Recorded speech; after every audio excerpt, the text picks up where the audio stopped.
Good Monday evening. Welcome to Midwest Sports Net. We're talking baseball tonight, a little bit of softball, and we'll talk just enough basketball to preview one of the videos that we have coming out tomorrow. Hi, I'm Joey McWilliams. Thanks again for watching Midwest Sports Net. We talk about small college sports and more throughout the Midwest and beyond. Now, if you're watching us live here, I want to encourage you, please go ahead and take the time to let us know from where you are watching in the live chat. Of course, if you're watching this on the replay, then go ahead and let us know in the comment section as well. But thanks for watching on this Monday night. All right, small college sports. Let's go ahead and go to baseball as we have a little bit of NAI baseball to talk about. If you are an LSU Shreveport fan, now is a good time to be a fan. There's just no question about that. The basketball team, 19-7 on the year. The women's basketball team, 24-2 on the year and 22 consecutive wins. And the baseball program lost its season opener and since then hasn't lost again. The Pilots are now 11-1 on the diamond, the baseball diamond that is. Lost to Mid-America Christian 11-1, interestingly enough, in the season opener, and then have rattled off 11 consecutive wins since that point. Shreveport, again, 11-1 on the year, led by Angel Rodriguez.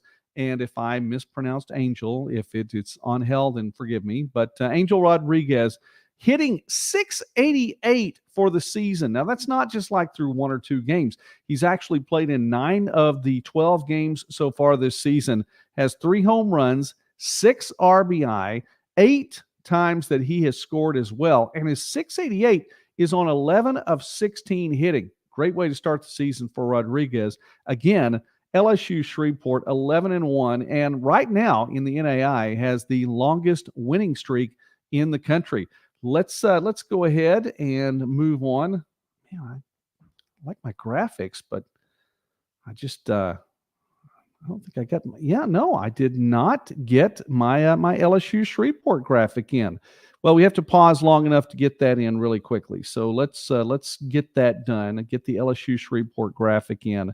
Yeah, there we are. Okay. I guess better late than never. I don't know. There's our LSU Shreveport graphic. We have to get that in. Now we move on along. Let's get to Division II. How about that? Minnesota State. Let's go to Minnesota State right there and talk about the Mavericks. Ryan Wickman leading the way right now, and he's one of now 4 in Division II baseball who have had 3 home runs in a day. He had the most recent one. This one was just yesterday. 3 for 5 on the day was Wickman, hitting .462 in 2024. Not bad. It's no Angel Rodriguez at .688, but still, .462. He was 3 for 5 on Sunday, had 4 RBI, 3 of them coming by way of the home run, had a couple of solo shots there as well. So fantastic day for Ryan Wickman. Let's talk a little bit. We've talked about some batting. How about some pitching now as well? Sunday was a pretty good day for hitting. Saturday was a great day on the mound and for pitchers to throw strikeouts. How about this from Division II? Josh Pugh from Concordia Irvine. Let's go out west for this one. All the way to the coast. Irvine. Pugh had 15 strikeouts on the day, and he did it in just a 7-inning game. He picked up his first win of the season over Cal State Dominguez Hills.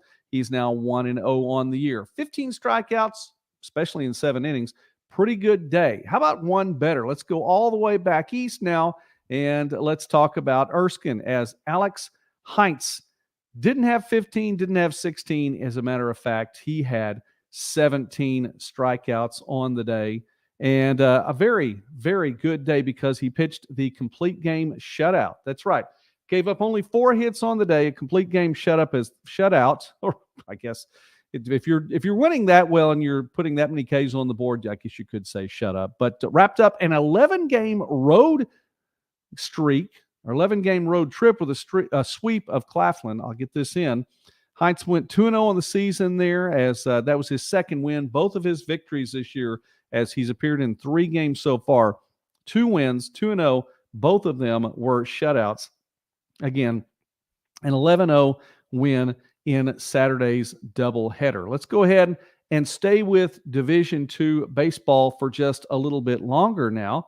And I mentioned Erskine right there. Let's move on along to Concordia St. Paul. Concordia St. Paul, and talk about them because this is a Northern Sun team that has just gotten its season going, and even its season opener was pushed back a day because of weather. So it was a Saturday, Sunday, Monday series on the road in Wichita at Newman, a non-conference series, and just completed today. How about this?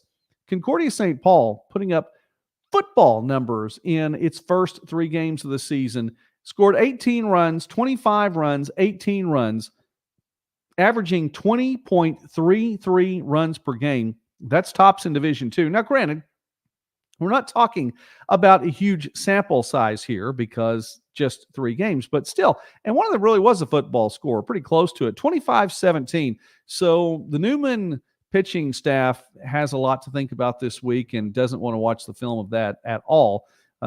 Getting beaten 18-4-7, then 25-17, 18-10.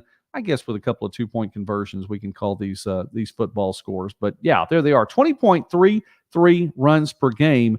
And Concordia St. Paul is going to be on the road again, and that gets underway this weekend. So if you're going to keep following Concordia St. Paul, don't forget they're going to be taking on Minot State in a Northern Sun series, but it is neither in Minot or in St. Paul.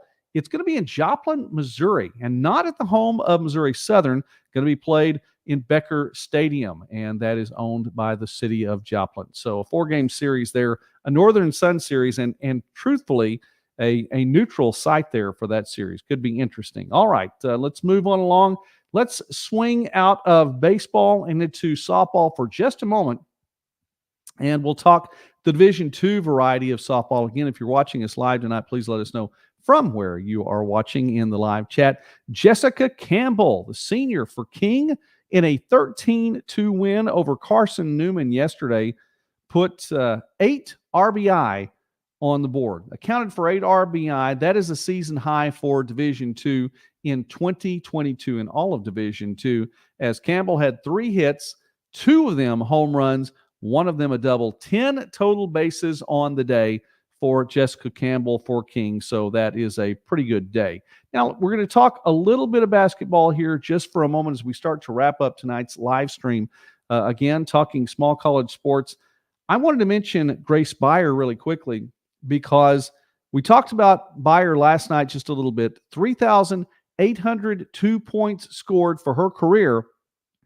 It's not at the top of the all-time list, and that in the NAIA at least, Miriam Walker Samuels has that. That was high by just 1 point, 3,855 points. Now, the next 2 games for the Eutectics are going to be at home in St. Louis, and they're taking on at home Coffee and Hannibal LaGrange. Now, so an opportunity to win. She's averaging 34.3 points a game. So just average alone, you think that she's going to be able to pull this off. And that's without going into the conference tournament. So the American Midwest Conference Tournament, she'll have as many opportunities there as the team continues to win. But I'm sure would like to get it taken care of at home. And as a fan of the game, and we've had Grace here on the channel before, we'd like to see her get it taken care of at home too, and to reach that mark. But one other thing I wanted to point out about this, because we do promote small college sports here on Midwest Sportsnet. Don't be fooled by the name. We go both coasts and everywhere in between. But Caitlin Clark has received a lot of attention this past week, and rightfully so. Rightfully so. Caitlin Clark now has the Division I scoring record in a win over Michigan, and Iowa continuing to roll. The Hawkeyes making it to the national championship game last year, and Coach Bluden trying to get them back there again. Doesn't like to lose. Definitely doesn't like to lose. Just ask the folks there in Nebraska. But for now, Caitlin Clark has 3,527 points.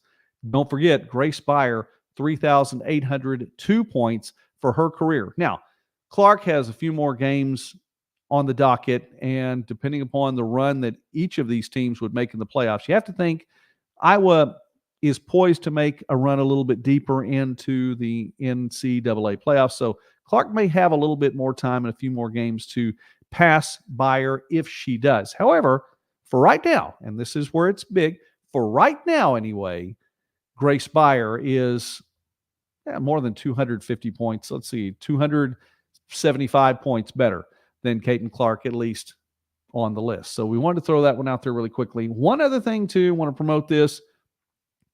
We talked about Lauren Taylor yesterday because of what she had done this past week.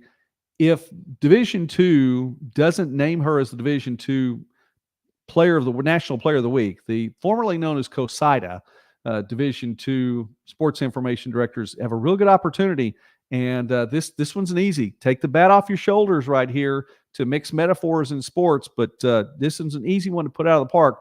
Lauren Taylor should be the National Player of the Week in Division II. We'll find out a little bit more of that tomorrow. We'll have an opportunity to have her here on the channel, so be looking for that tomorrow afternoon. We'll have a chance to visit with her from Francis Marion. So that is a wrap-up from Division II and NAI for this Monday, February 19th, 2024. I want to say thanks to everyone for watching. If you're watching the live stream tonight, again, let us know from where you're watching, even if it becomes the comment section. If you're watching the replay, let us know in the comment section. We always like to see that.